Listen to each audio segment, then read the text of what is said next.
इस समय मेरे रास्ते निश्चित नहीं हैं, निश्चित हैं तो सिर्फ हौसला है।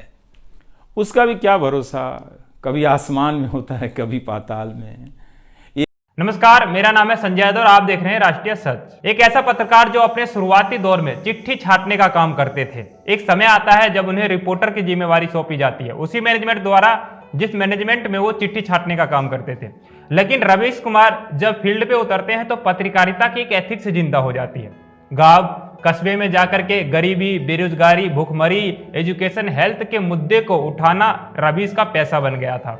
रवीश लोगों के लिए एक नई उम्मीद बनते जा रहे थे। ग्राउंड लेवल पे उन्होंने ऐसा काम किया कि आज भी लोग उन्हें राजा रवीश के नाम से जानते हैं। स्क्रीन पत्ती पे तो एक शो भी आती है रवीश की रिपोर्ट, जिसमें एक एक्टर रवीश कुमार की हुबहू एक्टिंग करते हैं। लेकिन ये एक दौर आता है जब रवीश कुमार सिर्फ रिपोर्टर नहीं रह जाते हैं, लोगों के लिए एक नई उम्मीद बनते जाते हैं। लोग उन्हें अब प्राइम टाइम में देखना चाहते हैं और फिर रवीश अपने शो का नाम प्राइम टाइम ही रख लेते हैं। लेकिन यह सिलसिला कल खत्म हो गया। लेकिन सिर्फ रवीश कुमार का सिलसिला खत्म नहीं हुआ। रवीश कुमार के साथ पत्रकारिता की वो सारी एथिक्स मर गई जो अभी तक जिंदा थी। किसी दीवार पे एक लाइन पढ़ा था, गांधी का आलोचना करने से पहले गांधी को पढ़िए। आप रवीश कुमार की लाख आलोचना कर सकते हैं, यह भी माना जा सकता है कि कंटेंट में आलोचना और शिकायतें के दायरे में कई बार उतार चढ़ाव देखने को मिल जाता है।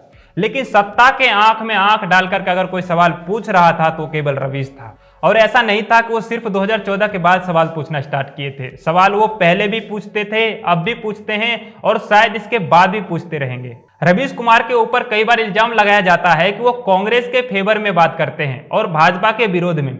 लेकिन वो कांग्रेस के सरकार में भी ऐसे ही कठोरता से सवाल पूछते थे। रवीश कुमार बिहार के मोतिहारी जिला के रहने वाले, उनका प्रारंभिक शिक्षा बिहार में ही हुआ। लेकिन उसके बाद वो दिल्ली आए और वहां से उन्होंने इतिहास में बीए, एमए, एमफिल और आईआईएमसी से पत्रकारिता में डिप्लोमा किया। डिप्लोमा की डिग्री लेने के बाद उन्होंने एनडीटीवी में 1994 से 2022 तक काम किया, जिसमें एनडीटीवी के बेहतरीन संपादक भी रहे।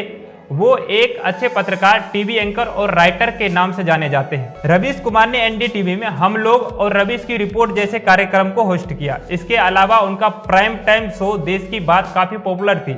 रवीश कुमार सादगी भरा जीवन जीने वाले व्यक्तियों में से हैं और कई बार उन्होंने किसानों की समस्या, बेरोजगारी, गरीबी जैसे मुद्दे को अपने प्राइम टाइम शो में दिखाया।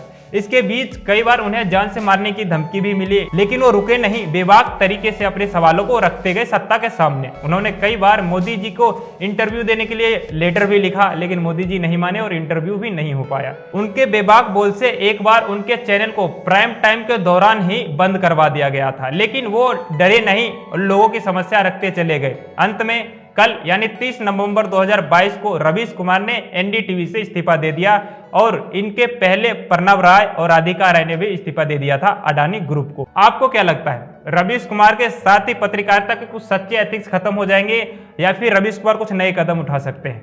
कमेंट करके जरूर बताइएगा और ऐसे ही तमाम खबरों के लिए देखते रहिए राष्ट्रीय सच। बहुत बहुत धन्यवाद।